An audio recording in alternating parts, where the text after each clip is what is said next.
Hello my YouTube family, ಹೇಗಿದ್ದೀರಾ ಎಲ್ಲರೂ? I hope ಎಲ್ಲರೂ ಚೆನ್ನಾಗಿದ್ದೀರಾ. ಅದೇ ರೀತಿ ನಿಮ್ಮ ಲೈಫ್ನಲ್ಲಿ ಪಾಸಿಟಿವ್ ಆಗಿ ಥಿಂಕ್ ಮಾಡ್ತಾ ಇದ್ದೀರಾ ಅಂದ್ಕೊಂಡಿದ್ದೀನಿ. ಇವತ್ತಿನ ರೀಡಿಂಗಲ್ಲಿ ಯಾವ ಬ್ಯೂಟಿಫುಲ್ ಎನರ್ಜಿ ಬಂದಿದೆ ಅಂತ ನೋಡೋಣ. ಮೊದಲು ಕಾಮಾಗಿ ಕೂತ್ಕೊಳ್ಳಿ, ಡೀಪ್ ಬ್ರೀತನ್ನು ತಗೊಳ್ಳಿ, ನಿಮ್ಮ ಮೈಂಡ್ ಮತ್ತು ಮನಸ್ಸನ್ನು ಕಾಮ್ ಮಾಡ್ಕೊಳ್ಳಿ. ನಿಮ್ಮ ವ್ಯಕ್ತಿಯ ಹೆಸರನ್ನು ಮನಸಾರೆ 3 ಬಾರಿ ನೆನೆಸ್ಕೊಂಡು ಅವರ ಫೇಸನ್ನು ಇಮ್ಯಾಜಿನ್ ಮಾಡ್ಕೊಳ್ಳಿ. ಅವರು ಮತ್ತು ನೀವು ಒಟ್ಟಿಗೆ ಕಳೆದಿರುವ ಬ್ಯೂಟಿಫುಲ್ ಮೆಮೊರೀಸ್ನ ನೆನಪು ಮಾಡ್ಕೊಳ್ಳಿ. ಅದಕ್ಕೂ ಮೊದಲು ಈ ರೀಡಿಂಗ್ ನಿಮ್ಮವರೆಗೂ ತಲುಪಿದೆ ಅಂದರೆ you are so blessed. So ಯೂನಿವರ್ಸ್ಗೆ ಗ್ರ್ಯಾಟಿಟ್ಯೂಡ್ ಹೇಳಿ, ಥ್ಯಾಂಕ್ ಯು ಯೂನಿವರ್ಸ್ ಅಂತ ಅವರ ಎನರ್ಜಿಯನ್ನು, ನಿಮ್ಮ ವ್ಯಕ್ತಿಯ ಎನರ್ಜಿಯನ್ನು ಫೀಲ್ ಮಾಡಿ. ಬ್ಯೂಟಿಫುಲ್ ಎನರ್ಜಿ ಬಂದಾಗ ಅದನ್ನು ಕಾಮಾಗಿ ನಿಮ್ಮ ಮನಸ್ಸಿನಲ್ಲಿ ರಿಸೀವ್ ಮಾಡಿಕೊಡಿ. ಸೊ ಇದು ಒಂದು ಜನರಲ್ ರೀಡಿಂಗ್ ಆಗಿರುತ್ತೆ, ಯಾರ ಒಬ್ಬ ವ್ಯಕ್ತಿಯ ಪರ್ಸ್ನಲ್ ರೀಡಿಂಗ್ ಆಗಿರೋದಿಲ್ಲ. ಸೊ ಇಲ್ಲಿ ಬರುವ ಪ್ರತಿಯೊಂದು ಎನರ್ಜಿ ಕೂಡ ಎಲ್ರಿಗೂ ಸೇಮ್ ಆಗಿರಬೇಕು ಅಂತ ಇಲ್ಲ. ನಿಮ್ಮ ಹಾರ್ಟ್ಗೆ ಕನೆಕ್ಟ್ ಆಗೋ ಎನರ್ಜಿಯನ್ನು ಮಾತ್ರ ನೀವು ರಿಸೀವ್ ಮಾಡ್ಕೊಳ್ಳಿ. ಯಾವುದಾದ್ರೂ ಭಾಗ ನಿಮಗೆ ಮ್ಯಾಚ್ ಆಗಲಿಲ್ಲ ಅಂದರೆ ಅದನ್ನು ಫೋರ್ಸ್ ಆಗಿ ನೀವು ನಿಮ್ಮ ಲೈಫ್ನಲ್ಲಿ ತಗೊಳ್ಬಾರ್ದು. ಸಿಂಪಲ್ಲಾಗಿ ಅಲ್ಲಿಗೆ ಸ್ಕಿಪ್ ಮಾಡಿ. ಈ ರೀಡಿಂಗ್ನ ಉದ್ದೇಶ ಏನು ಅಂದರೆ, ಈ ಕ್ಷಣದ ಪ್ರೆಸೆಂಟ್ ಎನರ್ಜಿ ಯಾವ ರೀತಿ ಇದೆ, ನಿಮ್ಮ ಪರ್ಸನ್ ಏನು ಫೀಲ್ ಮಾಡ್ತಾ ಇದ್ದಾರೆ, ನಿಮ್ಮಿಬ್ಬರ ನಡುವೆ ಯಾವ ಎಮೋಷನ್ಸ್ ನಡೀತಾ ಇದೆ ಅದನ್ನು ತಿಳಿಸುವಂತಹ ಒಂದು ಸಣ್ಣ ಪ್ರಯತ್ನ ಅಷ್ಟೆ. ಸೊ ಓವರ್ ಆಗಿ ನೆಗೆಟಿವ್ ಆಗಿ ಯೋಚನೆ ಮಾಡಬೇಡಿ. ನಿಮ್ಮ ಮನಸ್ಸಿನಲ್ಲಿ ಇಲ್ಲದೇ ಇರುವ ಯೋಚನೆಗಳನ್ನು, ನೆಗೆಟಿವಿಟಿಯನ್ನು ತುಂಬಿಕೊಳ್ಬೇಡಿ. ಯಾವುದೇ ಕನೆಕ್ಷನ್ನಲ್ಲಿ ಪಾಸಿಟಿವ್ ಎನರ್ಜಿ ತುಂಬ ಇಂಪಾರ್ಟೆಂಟ್. ನಿಮ್ಮ ಪ್ರೀತಿ ಅನ್ನೋದು ನಿಜವಾಗಿದ್ದರೆ, ಅದು ಪ್ಯೂರ್ ಆಗಿದ್ದರೆ, ಆ ರಿಲೇಷನ್ಶಿಪ್ ಅನ್ನೋದು ಒಬ್ಬರು ಎಫರ್ಟ್ ಹಾಕಿದ್ರೆ ಮಾತ್ರ ಸಾಲೋದಿಲ್ಲ. ನಿಮ್ಮ ಎಫರ್ಟ್ ಮಾತ್ರ ಸಾಲೋದಿಲ್ಲ ಅಥವಾ ಅವರ ಎಫರ್ಟ್ ಮಾತ್ರ ಸಾಲೋದಿಲ್ಲ. ಇಬ್ಬರು ಕೂಡ ಎಫರ್ಟ್ ಹಾಕಿದಾಗಲೇ ಆ ಪ್ರೀತಿ ಅನ್ನೋದು ನಿಮ್ಮ ಲೈಫ್ನಲ್ಲಿ ರಿಫ್ಲೆಕ್ಟ್ ಆಗೋದಕ್ಕೆ ಶುರು ಆಗುತ್ತೆ. ಬಟ್ ಯಾವುದೇ ಕಾರಣಕ್ಕೂ ನೆಗೆಟಿವ್ ಆಗಿ ಥಿಂಕ್ ಮಾಡೋದಲ್ಲ. ಬಟ್ ಒಂದು ವಿಷಯ ನೆನ್ಪಿಟ್ಕೊಳ್ಳಿ, ಬಲವಂತದಿಂದ ಯಾವ ರಿಲೇಷನ್ಶಿಪ್ ಕೂಡ ಉಳಿಯೋದಿಲ್ಲ. ಪ್ರೀತಿ ಅಂದರೆ ಅದು ಫೋರ್ಸ್ ಅಲ್ಲ, ಅದು ಅರ್ಥ ಮಾಡ್ಕೊಳ್ಳೋದು, ರೆಸ್ಪೆಕ್ಟ್, ಕೇರ್ ಮತ್ತು 2 ಹೃದಯಗಳ ನಿಜವಾದ ಕನೆಕ್ಷನ್. ಸೊ ಕಾಮ್ ಆಗಿರಿ, ಪಾಸಿಟಿವ್ ಆಗಿರಿ. ಯಾವುದು ನಿಜವಾಗ್ಲೂ ನಿಮ್ಮದು ಅಂತ ಇದೆಯೋ ಅದು ಸರಿಯಾದ ಸಮಯಕ್ಕೆ ನಿಮ್ಮ ಲೈಫ್ಗೆ ಬಂದೇ ಬರುತ್ತೆ. ರೀಡಿಂಗನ್ನು ನೋಡಬೇಕಾದ್ರೆ ವಿಡಿಯೋನ ಲೈಕ್ ಮಾಡ್ಕೊಳ್ಳಿ, ಅದೇ ರೀತಿ ಚಾನಲ್ನ ಸಬ್ಸ್ಕ್ರೈಬ್ ಮಾಡಿಕೊಂಡು ಕನೆಕ್ಟ್ ಆಗಿ. ಪ್ರೆಸೆಂಟ್ ಎನರ್ಜಿ ಪ್ರಕಾರ self questioning energy, regret energy ಇದೆ. ನಾನು ಏನು ಮಾಡಿದೆ, ನಾನು ಯಾಕೆ ಈ ರೀತಿ ನಡ್ಕೊಂಡೆ, ಈ ಕನೆಕ್ಷನನ್ನು ಯಾಕೆ ಹಾಳು ಮಾಡಿದೆ ಅನ್ನೋ ಪ್ರಶ್ನೆಗಳು ಈಗ ಪ್ರೆಸೆಂಟ್ ಟೈಮಲ್ಲಿ ಅವರ ಮನಸ್ಸಿನಲ್ಲಿದೆ. ಸೆಲ್ಫ್ ಕ್ವಶನ್ ಮಾಡ್ಕೊಳ್ತಾ ಇದ್ದಾರೆ. ಅಂದರೆ ಅವರ ತಪ್ಪುಗಳು ಅವ್ರಿಗೆ ಕ್ಲಿಯರ್ ಆಗಿ ಕಾಣಿಸೋದಕ್ಕೆ ಶುರು ಆಗ್ತಾ ಇದೆ. ಇಲ್ಲಿವರೆಗೆ ನಿಮ್ಮ ತಪ್ಪನ್ನು ಜಸ್ಟಿಫೈ ಮಾಡ್ತಾ ಇದ್ದರೆ ಇವರು ಈಗ ರಿಯಾಲಿಟಿಗೆ ಬರ್ತಾ ಇದ್ದಾರೆ. ಈಗ ಅವರ ಶ್ಯಾಡೋ ಸೈಡ್ ನೋಡ್ತಾ ಇದ್ದಾರೆ. ಅಂದರೆ ಅವರೊಳಗಿನ ತಪ್ಪು ಸ್ವಭಾವ, ಇಮ್ಮೆಚ್ಯೂರಿಟಿ, ಈಗೋ, ನಿಮ್ಮನ್ನು ಇಗ್ನೋರ್ ಮಾಡಿದ್ದು, ಇದೆಲ್ಲ ಈಗ ಅವರಿಗೆ ಕ್ಲಿಯರ್ ಆಗಿ ಗೊತ್ತಾಗ್ತಾ ಇದೆ. ನಿಮ್ಮ ಇನ್ನೋಸೆಂಟನ್ನು ಅವರು ನೋಯಿಸಿದ್ದಾರೆ ಅನ್ನೋ ಫೀಲಿಂಗ್ ಈಗ ಅವರ ಮನಸ್ಸಿನಲ್ಲಿ ಬರ್ತಾ ಇದೆ. ಪ್ರತಿ ಮನುಷ್ಯನಲ್ಲೂ ಒಂದು ಮಗು ಥರದ ಪ್ಯೂರ್ ಎನರ್ಜಿ ಇರುತ್ತೆ ಅಲ್ವಾ? ನಿಮ್ಮೊಳಗಿನ ಆ ನಂಬಿಕೆ, ಆ ಪ್ಯೂರ್ ಎನರ್ಜಿ, ಆ ನಿಷ್ಕಲ್ಮಶವಾದಂಥ ಪ್ರೀತಿ, ಅದನ್ನೇ ಅವರು ಹರ್ಟ್ ಮಾಡಿದ್ದಾರೆ. ಸೊ ಅವ್ರಿಗೀಗ ಗೊತ್ತಾಗ್ತಾ ಇದೆ. ಸೊ ಇದರಿಂದ ಅವರು ಗಿಲ್ಟ್ ದಿನದಿಂದ ದಿನಕ್ಕೆ ಹೆಚ್ಚು ಮಾಡ್ಕೊಳ್ತಾ ಇದ್ದಾರೆ. Trust issues, immature energy. ಅಂದರೆ ಈ ವ್ಯಕ್ತಿಗೆ ನಿಮ್ಮ ನಂಬಿಕೆ ಮತ್ತೆ ಗೆಲ್ಲಬೇಕು ಅಂತ ಬಯಸ್ತಾ ಇದ್ದಾರೆ. ಬಟ್ ಸಮಸ್ಯೆ ಏನು ಅಂದರೆ ಇಮ್ಮೆಚ್ಯೂರ್ ಎನರ್ಜಿ. ಇಮ್ಮೆಚ್ಯೂರ್ ಅಂದರೆ ಏಜ್ ಕಡಿಮೆ ಅನ್ನೋದು ಅಲ್ಲ.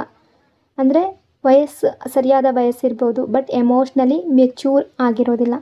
ಇಲ್ಲಿ ಆ ಎನರ್ಜಿ, ಮೂಡ್ ಸ್ವಿಂಗ್ಸ್ ತುಂಬ ಜಾಸ್ತಿ. ಒಂದು ಕ್ಷಣ ಒಂದು ಮಾತು, ಇನ್ನೊಂದು ಕ್ಷಣ ಸಂಪೂರ್ಣ ಆಪೋಸಿಟ್ ಆಗಿರುವ ಮಾತು. ಡಿಸಿಷನ್ನಲ್ಲಿ ಸ್ಟೆಬಿಲಿಟಿ ಇಲ್ಲ. ಅಂದರೆ ನಿಮಗೇನಾದರೂ ಮಾತು ಕೊಟ್ಟಿದ್ರೆ, ಈ ರಿಲೇಷನ್ಶಿಪ್ ಕಂಟಿನ್ಯೂ ಮಾಡಬೇಕು, ಕಮಿಟ್ಮೆಂಟ್ ಬಗ್ಗೆ ಮಾತಾಡಿದರೆ, ಒಂದು ಕ್ಲಿಯರ್ ಪ್ರಾಮಿಸ್ ಮಾಡಿದರೆ, ಬಟ್ ಅದೆಲ್ಲವನ್ನು ಮಾಡಲಿಲ್ಲ, ನಿಭಾಯಿಸಲಿಲ್ಲ. ಕೆಲವರಿಗೆ ಈ ವ್ಯಕ್ತಿಯಿಂದ ಸಡನ್ನಾಗಿ ಇವರು ನಿಮ್ಮಿಂದ ದೂರ ಹೋಗಿರ್ಬೋದು, ಕೆಲವರಿಗೆ ನೋ ಕಾಂಟ್ಯಾಕ್ಟ್ ಕೊಟ್ಟಿರ್ಬೋದು, ಕೆಲವರಿಗೆ ಫ್ಯಾಮಿಲಿ, ಕೆರಿಯರ್, ಬಿಸ್ನೆಸ್ ಯಾವುದನ್ನಾದರೂ ಚೂಸ್ ಮಾಡಿಕೊಂಡು ನಿಮ್ಮಿಂದ ದೂರ ಹೋಗಿರ್ಬೋದು. ಆದರೆ ಈಗ ಅವರು ಆಯ್ಕೆ ಮಾಡಿಕೊಂಡಿದ್ದರಿಂದಲೇ ಹ್ಯಾಪಿನೆಸ್ ಇಲ್ಲ ಅನ್ನೋದು ಗೊತ್ತಾಗ್ತಾ ಇದೆ. ಅವರ ಮನಸ್ಸಿಗೆ ಗಿಲ್ಟ್ ಫೀಲ್ ಆಗ್ತಾ ಇದೆ. Fake smile, hidden pain energy ಇದೆ. ಅಂದರೆ ಸ್ಟೇಟಸ್, DP, ಸ್ಮೈಲ್ ಎಲ್ಲವೂ ನಾರ್ಮಲ್ಲಾಗಿ ಇವರು ಹೊರಗಡೆ ಇರ್ಬೋದು. ಆದರೆ ನೀವು ಗಮನಿಸಿರ್ಬೋದು ಅಥವಾ ಗಮನಿಸದೇ ಇರ್ಬೋದು, ಅವರ ಮುಖದ ನಗು ನ್ಯಾಚುರಲ್ ಅಲ್ಲ. ಒಳಗಿನಿಂದ ತುಂಬ ಲೋನ್ಲಿ ಫೀಲ್ ಮಾಡ್ತಾ ಇದ್ದಾರೆ. ಅವರ ವೀಕ್ನೆಸ್ ಯಾರಿಗೂ ತೋರಿಸ್ಕೊಳ್ಳೋದು ಅವರಿಗೆ ಇಷ್ಟ ಇಲ್ಲ. ಯಾರಾದರೂ ಇವರ ನೋವನ್ನು ನೋಡಿದ್ರೆ ಎಲ್ಲಿ ಇವರು ಕಡಿಮೆ ಆಗ್ತಾರೋ, ವೀಕ್ ಆಗ್ತಾರೋ ಅನ್ನೋ ಫೀಲ್ ಇದೆ. ಆದರೆ ನೀವು ಮಾತ್ರ ಇವರ ರಿಯಲ್ ಪೇನನ್ನು ಫೀಲ್ ಮಾಡ್ತಾ ಇದ್ದೀರಾ. ಅಂದರೆ ಕೆಲವರಿಗೆ ಈಗಾಗಲೇ ಮಾತುಕತೆ ಶುರು ಆಗಿರಬಹುದು, ಅಥವಾ ಕೆಲವರಿಗೆ ರೀಸೆಂಟಾಗಿ ಇವರ ಬಗ್ಗೆ ಏನಾದರೂ ಗೊತ್ತಾಗಿರ್ಬೋದು. ಒಂದು ಸ್ಟೇಟಸ್, ಒಂದು ಫೋಟೋ ಅಥವಾ ಇವರ ಎನರ್ಜಿ ನೋಡಿ ಇವರು ಹ್ಯಾಪಿ ಇಲ್ಲ ಅನ್ನೋದು ನಿಮ್ಮ ಮನಸ್ಸಿಗೆ ಕೂಡ ಬಂದಿರ್ಬೋದು. Silence but reunion energy. ಯಾಕೆಂದರೆ ಈಗ ನಿಮಗೆ ಫೇಸ್ ಮಾಡೋದು ಇವರಿಗೆ ಈಸಿ ಅಂತ ಅನ್ನಿಸ್ತಾ ಇಲ್ಲ. ನಿಮ್ಮ ಮುಂದೆ ಬಂದರೆ ಅವರ ತಪ್ಪು ಒಪ್ಕೊಳ್ಬೇಕು, ಅದು ಅವರಿಗೆ ಕಷ್ಟ ಆಗ್ತಾ ಇದೆ. ಬಟ್ ಆದರೂ ಕೂಡ ರಿಯೂನಿಯನ್ ಎನರ್ಜಿ ಇದೆ. ಈ ಕನೆಕ್ಷನ್ ಮತ್ತೆ ಶುರು ಮಾಡಬೇಕು ಅಂತ ಬಯಸ್ತಾ ಇದ್ದಾರೆ. ಆದರೆ ಇದು ಸರಿಯಾದ ಸಮಯನ ಅಂತ ಕನ್ಫ್ಯೂಷನ್ ಕೂಡ ಇವರ ಮನಸ್ಸಿನಲ್ಲಿದೆ. ಯಾಕೆ ಹೀಗೆಲ್ಲ ಆಗ್ತಾ ಇದೆ ಅಂದರೆ ಈ ರಿಲೇಷನ್ಶಿಪ್ಪಲ್ಲಿ ಬ್ಯಾಲೆನ್ಸ್ ಇರಲಿಲ್ಲ. ಬಹುಶಃ ನೀವು ಮಾತ್ರ ಎಫರ್ಟ್ಸ್ ಹಾಕಿದ್ದೀರಾ, ನೀವು ಮಾತ್ರ ಕೇರ್ ಮಾಡಿದ್ದೀರಾ, ನೀವು ಮಾತ್ರ ಕಾದಿದ್ದೀರಾ. ಆದರೆ ರಿಟರ್ನಲ್ಲಿ ನಿಮಗೆ ಅದೇ ಮಟ್ಟದ ಲವ್ ಅನ್ನೋದು ಸಿಕ್ಕಿಲ್ಲ. ಸೊ ಅದರಿಂದ ನೀವು ಕೂಡ ಮೆಚ್ಯೂರ್ ಎನರ್ಜಿಗೆ ಶಿಫ್ಟ್ ಆಗಿದ್ದೀರಾ. ಈಗ ನಿಮ್ಮ ಮನಸ್ಸು ಏನು ಹೇಳುತ್ತೆ ಅಂದರೆ ಮತ್ತೆ ಬಂದರೆ ಈ ಸಲ ಮಾತುಗಳಿಂದ ಅಲ್ಲ, ಆ್ಯಕ್ಷನ್ ಮೂಲಕ ಪ್ರೂವ್ ಮಾಡಬೇಕು ಅಂತ ನಿಮ್ಮ ಮನಸ್ಸು ಹೇಳ್ತಾ ಇದೆ. ಸೊ ನೀವು ಎಂಟಿ ಪ್ರಾಮಿಸಸ್ ಅನ್ನು ನಂಬುವ ಸ್ಥಿತಿಯಲ್ಲಿಲ್ಲ. ಸುಮ್ಮನೆ ಆ ವ್ಯಕ್ತಿ ಮಾತಿನಲ್ಲಿ ಹೇಳಿದ್ರೆ ನಂಬುವ ಸ್ಥಿತಿಯಲ್ಲಿಲ್ಲ. ಅವರು ಅದನ್ನು ಪ್ರೂವ್ ಮಾಡಬೇಕು ಅನ್ನೋ ರೀತಿ ಕೂಡ ನಿಮ್ಮ ಮನಸ್ಸು ಯೋಚನೆ ಮಾಡ್ತಾ ಇದೆ.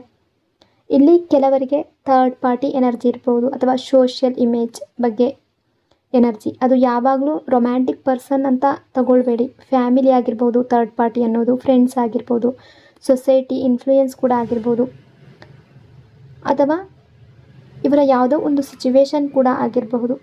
ಇವರು ಮಾತ್ರ ಅವರ ಕಂಫರ್ಟ್ ಝೋನ್ ಏನಿತ್ತು ಅದರ ಕಡೆಗೆ ಹೋಗಿರ್ಬೋದು. ನಿಮ್ಮನ್ನು ಅರ್ಧದಲ್ಲೇ ಈ ರಿಲೇಷನ್ಶಿಪ್ಪಿಂದ ದೂರ ಹೋಗಿ ಇವರ ಕಂಫರ್ಟ್ ಝೋನ್ ಏನಿದೆ, ಇವರ ಫ್ಯಾಮಿಲಿ ಆಗಿರ್ಬೋದು, ಸಿಚುವೇಶನ್ ಆಗಿರ್ಬೋದು, ಅಥವಾ ಇವರ ಕೆರಿಯರ್ ಬಗ್ಗೆ ಗಮನ ಕೊಟ್ಟಿರ್ಬೋದು. ಸೊ ಇದೆಲ್ಲ ಕಾರಣ ಕೂಡ ಆಗಿರ್ಬೋದು ನೀವಿಬ್ಬರು ದೂರ ಆಗೋದಕ್ಕೆ. Caste, religion, status, family pressure, ಯಾವುದಾದ್ರೂ ಒಂದು ಡಿಫ್ರೆನ್ಸ್ ಇರಬಹುದು. ಅಥವಾ ಜನ ಏನು ಹೇಳ್ತಾರೆ ಅನ್ನೋ ಯೋಚನೆ ಕೂಡ ಇವರು ಮತ್ತು ನೀವು ದೂರ ಆಗೋದಕ್ಕೆ ಕಾರಣ ಕೂಡ ಆಗಿರಬಹುದು. ಹೆಲ್ತಿ ಕಾನ್ವರ್ಸೇಷನ್ ಬೇಕು ಅನ್ನುವ ಎನರ್ಜಿ ಇದೆ ಇವ್ರಿಗೆ. ಅಂದರೆ ಒಂದು ಹಾನೆಸ್ಟ್ ಕಾನ್ವರ್ಸೇಷನ್. ಇಬ್ಬರಲ್ಲೂ ತುಂಬ ಫೀಲಿಂಗ್ಸ್ಗಳಿದೆ. ನೀವು ನಿಮ್ಮ ಸೈಡ್ ಮಾತ್ರ ನೋಡ್ತಾ ಇದ್ದೀರಾ, ಅವರು ಅವರ ಸೈಡ್ನಲ್ಲಿ ಸ್ಟ್ರಗಲ್ ಮಾಡ್ತಾ ಇದ್ದಾರೆ.